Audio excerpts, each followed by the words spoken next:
Tahiti et ses îles, tout le monde est bienvenu. Qu'en pensent Diego et Sébastien?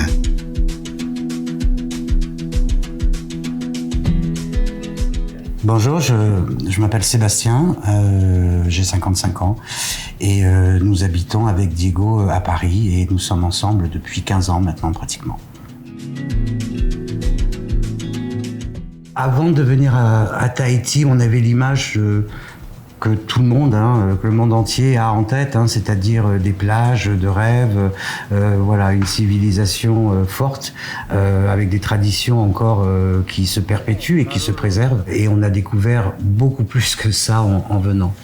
La chose qui nous a le plus frappé, qui a été vraiment l'expérience la plus riche pour nous lors de ce voyage, c'est la profondeur des sentiments qu'il existe entre les gens et la facilité des contacts, puisque ici on ne se dit pas vous, on dit tu très facilement. Ça a été une très belle expérience humaine.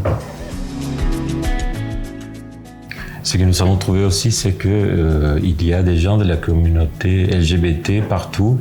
On a trouvé des gens qui travaillent dans les hôtels, mais dans n'importe quel poste, dans les marchés, partout.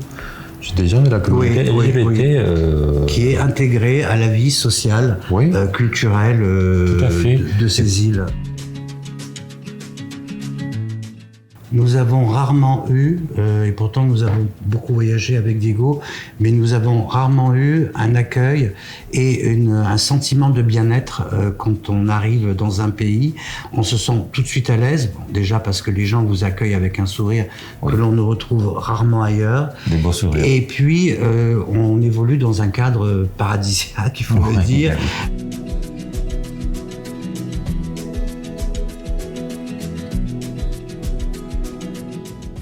Et surtout le fait qu'on arrive et tu vois déjà des gens de la communauté LGBT partout. Et ça te donne une sensation de protection, En tout cas, à aucun moment on a senti de l'agressivité ou un regard malveillant. Et ces beaux sourires, ils sont toujours souriants. Toujours. Il est très difficile de mettre une échelle d'appréciation sur les activités que nous avons fait cette semaine, parce qu'en fait, pour nous, toutes les expériences, ou en tout cas les activités qu'on a eu à faire lors de notre séjour, elles nous ont toutes émerveillés. Il n'y en a pas une qui a été moins forte que l'autre. Ça a été à chaque fois un émerveillement. Et en rentrant le soir, on se disait « Waouh, mais encore quelle journée formidable !» À chaque jour, il y avait une surprise. Mais c'est vrai que d'être là, c'est une autre chose. On a vu ces images tellement de fois et d'être devant ces paysages merveilleux. Merveilleux, vraiment. C'est impressionnant, mais vraiment c'est impressionnant. C'est les couleurs. Il y a comme quelque chose dans l'air ici à Tahiti qui est unique. Alors est-ce que c'est dû au fait que ce sont des îles qui sont perdues au milieu du Pacifique, mais il y a dans l'air ici une forme de vie riche, colorée, généreuse, voilà, que l'on trouve nulle part ailleurs. En tout cas, nous, on ne l'avait pas encore découvert, même si on a fait d'autres pays où ça s'est très bien passé. Mais il y a quelque chose de très particulier et de très unique à Tahiti. Il y a une énergie différente. C'est une énergie, oui. Je crois qu'on appelle ça le mana, je crois.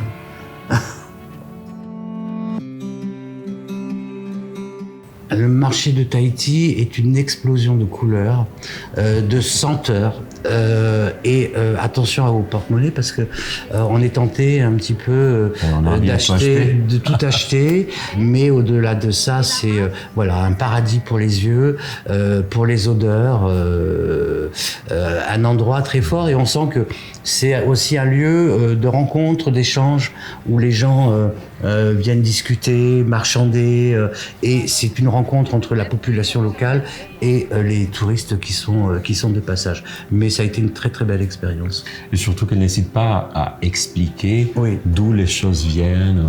Je ne sais pas, la petite femme qui fait elle-même les tissus qu'elle vend. Et elle explique comment elle a fait. Non, ça j'ai apprécié. On est rentré dans sa vie. En plus que d'avoir acheté des petits féfés. Alors nous avons eu l'honneur et la chance de pouvoir visiter le musée de monsieur Robert Vann, qui est ici un grand monsieur dans la culture de la perle, puisqu'ici la tradition veut, me semble en tout cas, qu'il faut avoir une perle au moins sur soi minimum. Mais les femmes en ont généralement beaucoup plus. Et on a découvert que les hommes peuvent porter des perles et d'une façon très élégante. Oui. Mais j'ai adoré ça. Oui, je avec savais beaucoup pas. d'élégance. C'est la première fois que je vois ça. J'ai beaucoup aimé. J'ai beaucoup apprécié ça. Et on a notamment eu la chance de voir une perle d'une taille assez extraordinaire et d'un prix encore plus extraordinaire que j'ai essayé, mais bon, Diego n'a pas voulu me l'offrir. Voilà.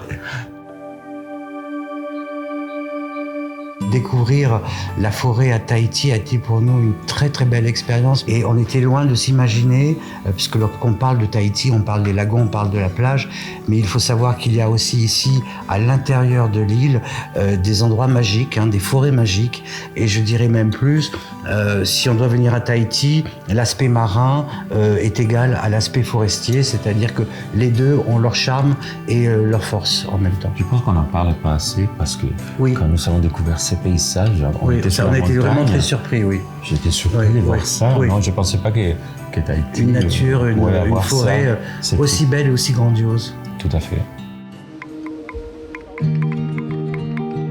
Notre plus grand coup de cœur, ça a été la rencontre de Shelby.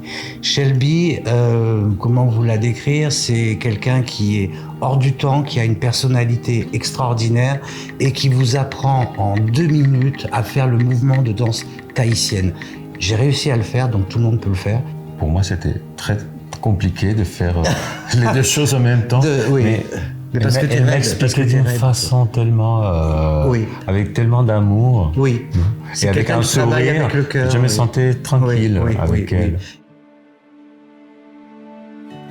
S'il y a une chose qui nous a aussi émerveillés à Tahiti, parce qu'il y en a tellement qu'il vous faudrait toute une nuit pour vous les expliquer, mais c'est l'arrivée dans notre chambre au Bora Bora, à Bora Bora, avec au loin toujours la continuation de cette mer turquoise, le ressac, le bruit du ressac de l'eau sous la chambre, c'était un bonheur inégalé.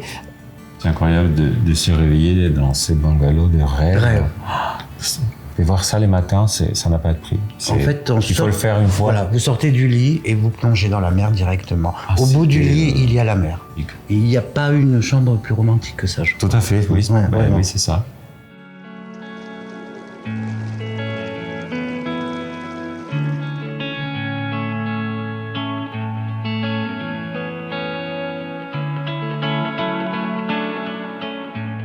L'expérience du canoë breakfast a été un moment magique où vous sortez de votre chambre, vous voyez arriver 2 personnages uniques sur un canoë avec au centre un panier et dans lequel il y a les meilleures choses à manger du monde. En plus, pendant que la fille préparait la table, nous sommes allés faire un tour.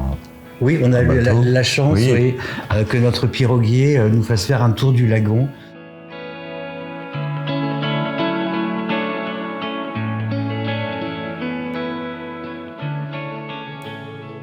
Nous avons hier soir assisté à un spectacle qui restera à jamais dans nos mémoires. Nous n'avions jamais vu d'hommes danser de cette façon et approcher le feu et avec dextérité et magie, le faire tournoyer sur des bâtons enflammés. Et la façon d'expliquer en donnant de certains détails, ça nous a permis un peu de pouvoir le faire un petit peu. Et découvrir que c'était pas facile. Et c'est pas évident. C'est pas évident. C'est plus qu'un sport à ce niveau-là, c'est du grand art. Et il en parlait avec beaucoup de passion. Ouais.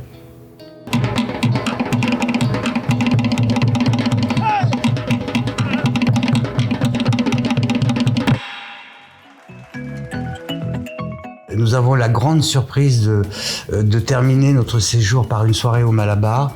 Déjà, en arrivant, en voyant comment ça s'est passé à Tahiti, on ne pouvait pas espérer de nous sentir à l'aise. Parce qu'il y a plein d'autres endroits dans le monde où le Malabar n'existe pas et pourtant il devrait exister.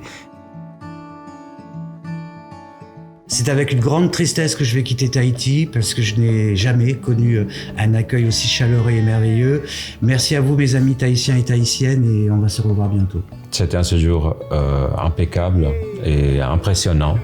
J'ai beaucoup apprécié pas seulement les endroits que nous avons visités, mais aussi les gens qui nous ont accueillis. C'est quelque chose qui restera avec moi pour beaucoup de temps. Renouer avec l'essentiel à Tahiti et ses îles.